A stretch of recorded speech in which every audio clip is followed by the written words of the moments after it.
In its place had risen another that was altogether foreign to them. In their absence, man had charted the earth, vanquished nature, dissected the fabric of life, and codified the universe. The forests were no longer enchanted, the shrines were no longer sacred, and nature was no longer magical. The scientist now wore the mantle of the prophet, and the garments of the priests had been replaced by lab coats. The world had been disenchanted.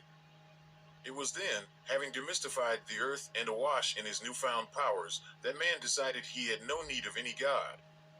And it was then and by that the ancient door was set ajar. The long-locked portal of the gods was reopened. Thus was their conjuring, their invocation, and their return. And so it began. They came back from the desolate places and from the dark and forbidden realms. They came up from the underground and from the dwelling places of the dead. They stepped out from the shadows. They came slowly at first, as the door had, at first, only been slightly opened. Had their entrance been too rapid, it would have been repelled and the door would have closed. But by entering with measured steps, they were able to keep the door ajar and then open it still wider. And as the shock that followed each of their steps dissipated, the resistance to their return would be overcome. The world they now entered was unlike the one they had left.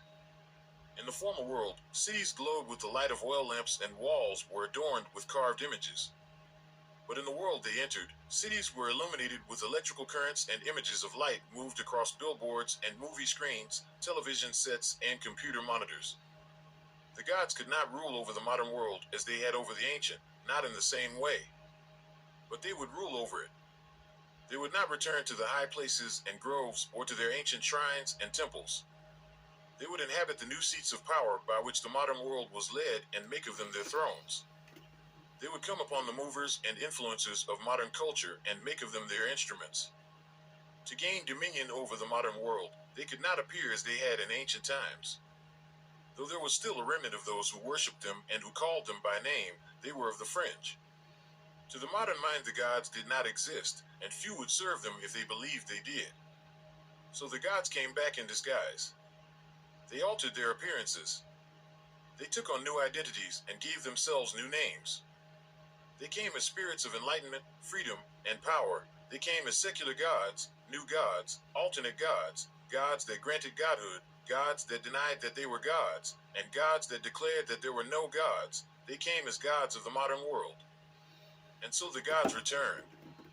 And having returned, they began working their dark magic, prodding and impelling, tempting and seducing, drawing away, uprooting what was planted and planting what was not, overturning, transforming, moving the ancient markers, breaking down the ancient hedges, and forcing open the ancient gates.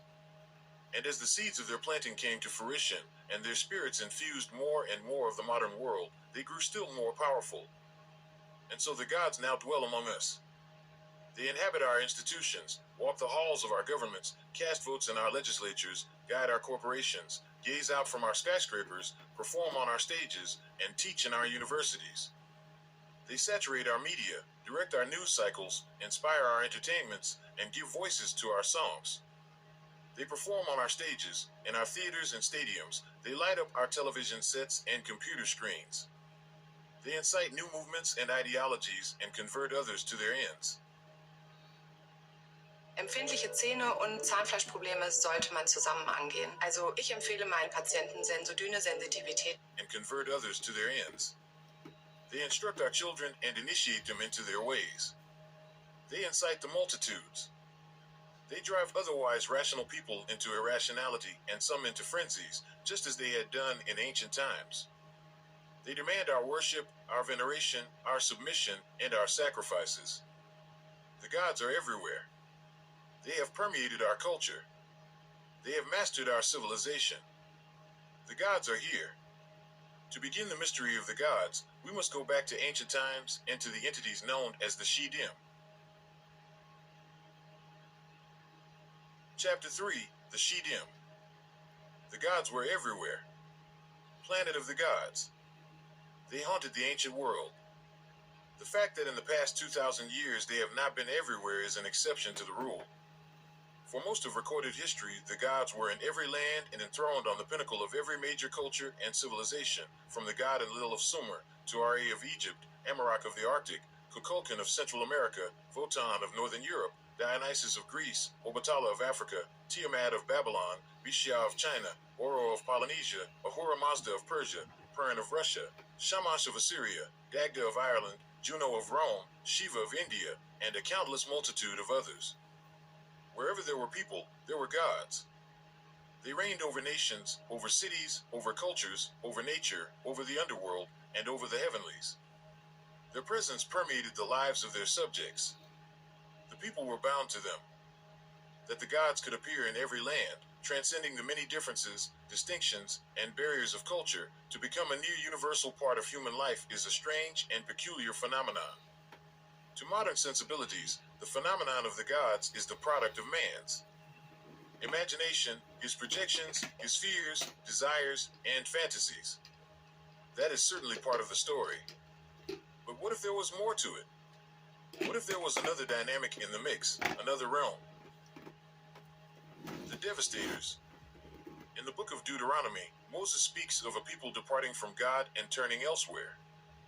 They sacrificed to Shittim, not to gods they did not know, to new gods that had come. In turning away from God, they worship other gods. Those other gods are identified as the Shittim. In all the Hebrew scriptures, the word appears only once more, in the book of Psalms. They served their idols, which became a snare to them. They even sacrificed their sons and their daughters to Shittim. The word Shittim again stands for the gods and idols of the nations that the people of Israel turned to when they turned away from God. What does it mean?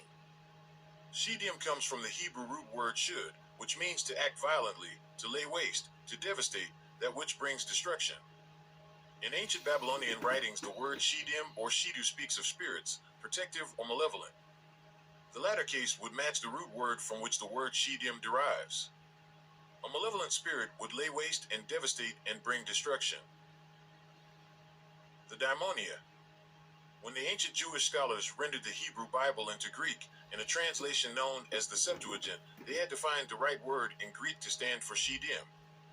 The word they used could refer to a spirit, a principality, an occult entity, a god. The word was daimonian. It is from this that we get the word demon, a malevolent or evil spirit.